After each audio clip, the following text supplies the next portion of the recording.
नीतीश के पक्ष में देश में बना माहौल, पीएम की कुर्सी अब ज्यादा दूर नहीं। देश में लोकसभा चुनावों को लेकर इंडिया गठबंधन में भले ही सीट बंटवारा नहीं हुआ हो, भले ही पीएम फेस को लेकर कोई भी फैसला नहीं हुआ हो, पर नीतीश कुमार धीरे धीरे न सिर्फ विपक्ष का सर्वमान्य चेहरा बनते नजर आ रहे हैं, बल्कि जनता के बीच इनकी छवि भी मजबूत हो रही है, जिससे ऐसा महसूस हो रहा है कि नीतीश कुमार के लिए पीएम की कुर्सी अब ज्यादा दूर नहीं।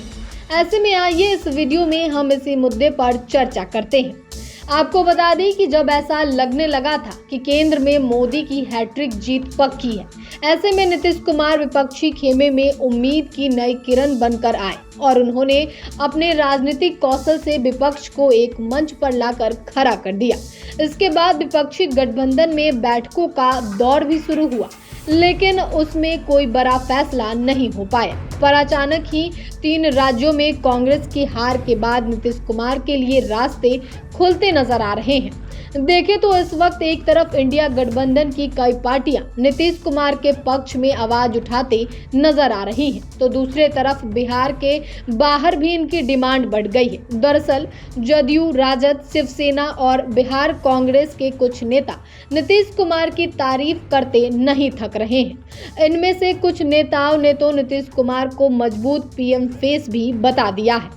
इसके साथ ही जिस तरह से बीपीएससी शिक्षक भर्ती में बिहार सरकार ने डोमिसाइल नीति को हटाया था, उसका असर अब दिखना शुरू हो गया है। इसकी वजह से अब दूसरे प्रदेश के भी युवा कह रहे हैं कि देश में बिहार मॉडल लागू हो। जाहिर सी बात है कि जिस तरह से अपने प्रदेश के साथ साथ दूसरे प्रदेशों के युवाओं को भी उन्होंने नौकरी देने का काम किया है, उसकी वजह से नीतीश कुमार देश के युवाओं की पहली पसंद बनते नजर आ रहे हैं। इसी कड़ी में वो लोकसभा चुनाव से पहले दूसरे राज्यों में भी प्रचार की शुरुआत करने जा रहे हैं। मीडिया रिपोर्ट्स के अनुसार नीतीश कुमार ने उत्तर प्रदेश और झारखंड में चुनावी रैलियां करने के लिए सहमति दी है। ऐसे में इन दोनों ही राज्यों की पार्टी इकाइयां इनके रैलियों की तैयारियों में जुट गई है। वहीं नीतीश कुमार को देश के अन्य राज्यों से भी बुलावा आया है।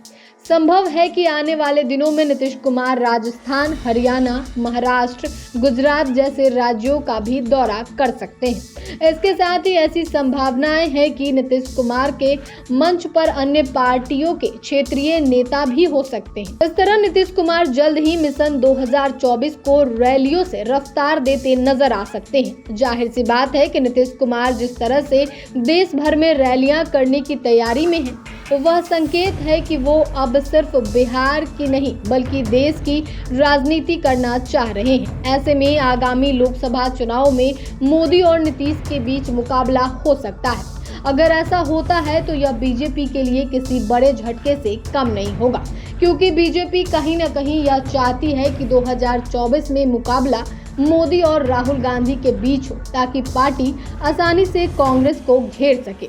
वैसे भी बिहार में जातीय गणना कराने और आरक्षण सीमा बढ़ाने के बाद जदयू नेताओं का जोश हाई है। गौरतलब है कि जदयू पहले ही इस मुद्दे को लोकसभा चुनाव में भुनने का मन बना चुकी है। ऐसे में नीतीश कुमार दूसरे राज्यों में भी इसके पक्ष में माहौल बनाने की योजना बना रहे हैं। हालांकि विधानसभा चुनाव में कांग्रेस का यह दांव फेल हो गया, पर राज्यों में पार्टियों की हार के पीछे और भी कई कारण हैं। इसलिए लोकसभा चुनाव में नीतीश कुमार इस मुद्दे को भूनने में कोई कसर नहीं छोड़ने की तैयारी में है। कुल मिलाकर अगर सब कुछ नीतीश कुमार के मन मुताबिक रहा और उन्होंने अपने लोकप्रियता से इंडिया गठबंधन को सत्ता में पहुंचा दिया, तो फिर कोई बड़ी बात नहीं होगी और जनता की मांग पर नीतीश कुमार अपने गठबंधन का पीएम फेस बनते नजर आ जाए।